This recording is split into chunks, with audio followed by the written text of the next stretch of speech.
Hello friends, welcome to my YouTube channel. ಹೇಗಿದ್ದೀರಾ ಎಲ್ಲರೂ?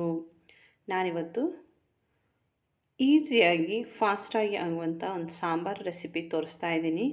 ತುಂಬ ಈಸಿ ಇದೆ, ತುಂಬ ಏನು ಕಷ್ಟಪಡೋದೇನು ಬೇಡ. ಎಲ್ರಿಗೂ ಸಾಂಬಾರು ಮಾಡೋದು ತಲೆನೋವು ಕೆಲಸ. ಈ ದಿನ ಏನು ಸಾಂಬಾರು ಮಾಡೋದು ಅನ್ನೋದು ಇದು ತುಂಬ ಈಸಿಯಾಗಿದೆ. ಬನ್ನಿ ಇದನ್ನು ಹೇಗೆ ಮಾಡೋದು ಅಂತ ನೋಡೋಣ. ಇದಕ್ಕೆ ನಾನು ಕ್ಯಾರೆಟು, ಸುವರ್ಣಗೆಡ್ಡೆ, ಬೆಳ್ಳರಿ, ಬೀನ್ಸು, ಹಾಗೆ ಬೀಟ್ರೂಟು, ಸಿಹಿ ಕುಂಬಳಕಾಯಿ, ಹಾಗೆ 2 ಟೊಮೆಟೊನ ಕಟ್ ಮಾಡಿ ಇಟ್ಕೊಂಡಿದ್ದೀನಿ.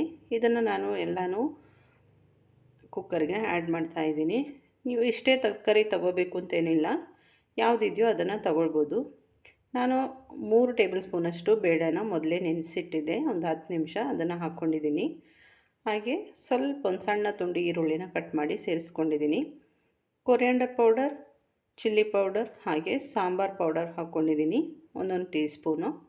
ಅರ್ಧ ಟೀ ಸ್ಪೂನಷ್ಟು ಅರಿಶಿನ ಹುಡಿ ಹಾಕ್ಕೊಂಡು ಅದಕ್ಕೆ ಬೇಕಾದಷ್ಟು ನೀರು ಹಾಕಿ, ಉಪ್ಪು ಹಾಕಿ ಮುಚ್ಚಿ 3ರಿಂದ 4 ವಿಷಲ್ ಬರುವಷ್ಟು ಕೂಗಿಸ್ಕೋಬೇಕು. ಅಷ್ಟರಲ್ಲಿ ಕಾಯಿ ರುಬ್ಕೋಬೇಕು. ಒಂದು ಹಿಡಿಯಷ್ಟು ಕಾಯಿ ತಗೊಂಡಿದ್ದೀನಿ. ಇದನ್ನು ಜಾರ್ಗೆ ಹಾಕ್ಕೊಂಡು ಇದಕ್ಕೆ 1 ಬೆಳ್ಳುಳ್ಳಿ, ಸ್ವಲ್ಪ ಜೀರಿಗೆ ಹಾಕ್ಕೊಂಡು ನೀರು ಎಷ್ಟು ಬೇಕೋ ಹಾಕ್ಕೊಂಡು ಚೆನ್ನಾಗಿ ನೈಸಾಗಿ ರುಬ್ಕೋಬೇಕು. ಇದನ್ನು ಫುಲ್ ಪೇಸ್ಟ್ ಆಗಿರಬೇಕು ಈ ರೀತಿ. ಈಗ ಇದು ತಣ್ಣಗಾಗಿದೆ ನೋಡಿ. ಈಗ ಚೆನ್ನಾಗಿ ಬೆಂದಿದೆ ತರಕಾರಿ ಎಲ್ಲನೂ, ಬೇಳೆನೂ ಚೆನ್ನಾಗಿ ಬೆಂದಿದೆ, ಯಾವ ತರಕಾರಿನೂ ಒಡೆದೋಗಿಲ್ಲ, ಹಾಗೇ ಇದೆ. ಇಷ್ಟೇ ತರಕಾರಿ ಆ್ಯಡ್ ಮಾಡಬೇಕು ಅಂತಿಲ್ಲ, ನಿಮಗೆ ಎಷ್ಟು ಬೇಕೋ ಆ ರೀತಿ ಆ್ಯಡ್ ಮಾಡ್ಕೊಳ್ಳಿ.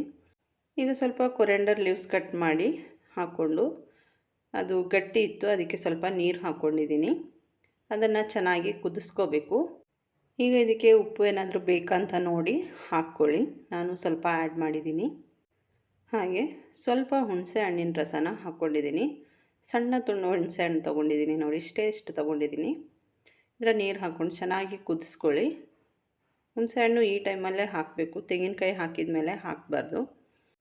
ಈಗ ಮೊದಲೇ ರುಬ್ಬಿಟ್ಟಿರುವಂಥ ತೆಂಗಿನಕಾಯಿ ಮಿಕ್ಸನ್ನು ಹಾಕ್ಕೊಳ್ತಾ ಇದ್ದೀನಿ. ಪೂರ್ತಿಯಾಗಿ ಹಾಕ್ಕೊಂಡು ಅದಕ್ಕೆ ನೀರು ಎಷ್ಟು ಬೇಕೋ ನೋಡಿ ಹಾಕ್ಕೊಳ್ಳಿ. ತೆಳ್ಳಗೆ ಬೇಕು ಅಂದರೆ ಸ್ವಲ್ಪ ಜಾಸ್ತಿ ನೀರು ಹಾಕ್ಕೊಳ್ಳಿ, ಇಲ್ಲ ಸಾಂಬಾರು ಸ್ವಲ್ಪ ಗಟ್ಟಿಯಾಗಿ ಇಷ್ಟಪಡೋರು ಸ್ವಲ್ಪ ನೀರು ಹಾಕ್ಕೊಂಡ್ರೆ ಸಾಕು. ನಾವು ಸ್ವಲ್ಪ ತೆಳ್ಳಗಿನ ಸಾಂಬಾರು ಇಷ್ಟಪಡೋದ್ರಿಂದ ಸ್ವಲ್ಪ ಜಾಸ್ತಿ ನೀರು ಹಾಕ್ಕೊಂಡಿದ್ದೀನಿ. ಹಾಕ್ಕೊಂಡು ಇದು ಕುದಿಯೋಕ್ಕೆ ಬಿಡಿ. ಇದನ್ನು ಇದೇ ರೀತಿ ಚೆನ್ನಾಗಿ ಕುದೀತಾ ಇದೆ.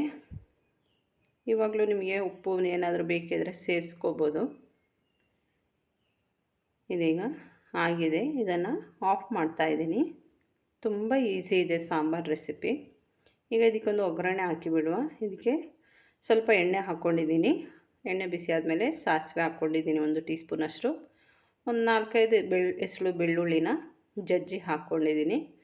2 ಒಣಮೆಣಸನ್ನು ಕಟ್ ಮಾಡಿ ಹಾಕ್ಕೊಂಡಿದ್ದೀನಿ. ಇದು ಫ್ರೈ ಆದಮೇಲೆ ಇದಕ್ಕೆ ಕರಿ ಲೀವ್ಸ್ ಆ್ಯಡ್ ಮಾಡ್ತಾಯಿದ್ದೀನಿ. ಕರಿ ಲೀವ್ಸ್ ಇಲ್ಲ ಅಂದರೆ ಸ್ಕಿಪ್ ಮಾಡ್ಕೋಬೋದು. ಆದರೆ ಇದಿಷ್ಟು ಬೆಳ್ಳುಳ್ಳಿ, ಸಾಸಿವೆ, ಒಣಮೆಣಸು ಇದು 3 ಹಾಕಿ ಒಗ್ಗರಣೆಗೆ ತುಂಬ ಚೆನ್ನಾಗಾಗುತ್ತೆ ಫ್ಲೇವರು. ಇದನ್ನು ಸಾರಿಗೆ ಮಿಕ್ಸ್ ಮಾಡ್ತಾಯಿದ್ದೀನಿ.